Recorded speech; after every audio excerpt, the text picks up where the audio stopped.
Bila berlaku sesuatu di dalam rumah tangga kita, sama ada itu datangnya daripada suami ataupun ia datang daripada isteri, maka kita akan terus menyalahkan pasangan. Kalau suami buat hal, suami buat begini, maka kita acap kali bagi tahu, ini suami aku macam ni, suami aku macam ni, suami aku macam ni. Dan bila dilakukan oleh isteri pula, suami akan kata, inilah isteri aku sini ni. Tetapi kita tak pernah nak pandang diri kita, ataupun kita tak pernah tengok belakang sekejap. Sebenarnya yang jadikan pasangan kita jadi macam tu sebab apa? Mungkin kita terlupa dengan satu ayat Quran yang Tuhan sebut semua kerosakan yang berlaku di muka bumi ni, tak kira lah apa saja kerosakan, dia adalah disebabkan oleh tangan-tangan kita sendiri. Kalau seorang suami pelik kenapa isteri dia tak taat dengan dia, kenapa isteri tak dengar cakap dia, tak dengar kata dan sebagainya, tak ikutlah apa yang dia sebagai seorang suami kan, maka bila kita tengok belakang balik, rupanya kita ada benda yang kita tak selesai. Contoh, mungkin hubungan kita dengan mak ayah kita tak selesai. Mungkin kita rasa jodoh ni adalah jodoh kita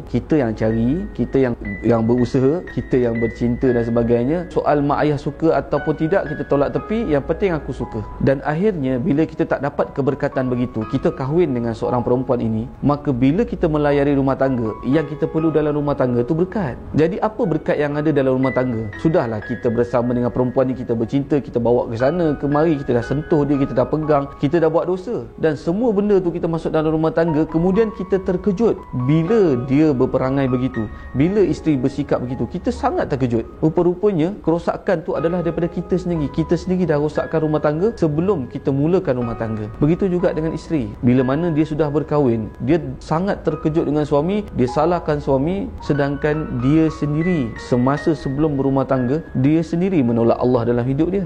Dia sendiri meletakkan kepercayaan tu kepada pasangan dia, kepada power dia. Contoh, masa bercinta, dia ni memang caring gila lah, sanggup lah teman aku dan sebagainya, sampaikan kita nak keluar tu, kita tak ada satu perasaan pun, Allah suka ke apa yang aku buat ni?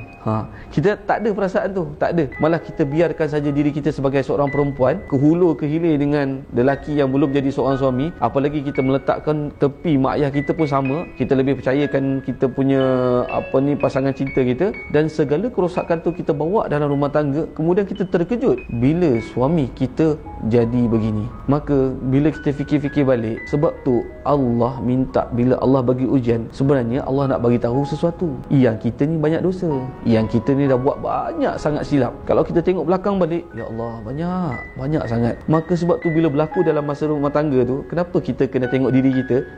Supaya kita boleh istighfar, supaya kita boleh tenang, supaya kita tidak jadi orang yang lagi marah-marah, dan kita minta ampun banyak dengan Allah. Kita kata, Tuhan, betul aku ni dah rosak sebenarnya. Kerosakan yang aku bawa ni, aku dah masukkan dalam rumah tangga. Macam mana kita nak bina rumah tangga dengan kerosakan-kerosakan yang kita sendiri dah pernah buat dulu, yang kita bawa semua tu, sedangkan rumah tangga adalah satu benda yang baik, yang suci dan sebagainya. Macamlah kita minum air kosong, tapi kita tak perlu letak apa-apa, sikit je kita letak, nila setitik, rosak tak? Rosak. Susu tu letak nila setitik je, tapi habis rosak satu susu tu. Maka sebab tu Allah bagi ujian, sebab tu Allah datangkan ujian, Allah buat pasangan jadi macam tu, supaya kita kembali kepada Allah, kita serah diri dengan Allah, kita katakan kepada Allah, Tuhan, aku lemah dan aku kalah kali ini, bantulah aku.